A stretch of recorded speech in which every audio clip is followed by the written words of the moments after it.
নবাব সিরাজউদ্দৌলাকে হত্যার মাধ্যমে এবং তাকে ক্ষমতাচ্যুত করার মাধ্যমে বাংলার স্বাধীনতা অস্তমিত হয় এবং বাংলার ভাগ্য আকাশে দুর্যোগের ঘনঘটা ওঠে। তখন বাংলার মায়েরা শত শত বছর ধরে কান্না করেছে মহান সৃষ্টিকর্তার কাছে সুসন্তানের জন্য, যে সন্তানেরা তাদেরকে স্বাধীনতা এনে দিতে পারে।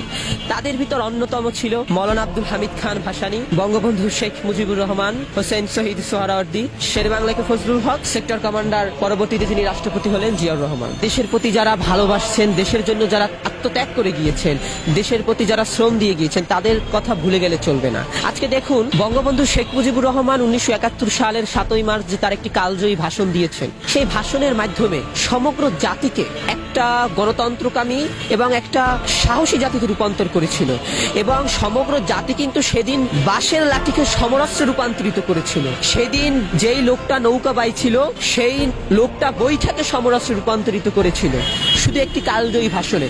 এবং বঙ্গবন্ধু শেখ মুজিবুর রহমান কিন্তু তার জীবনের যৌবন সবকিছু কারারই লৌহ কপাটে দান করে দিয়েছিল এই দেশের মানুষের জন্য।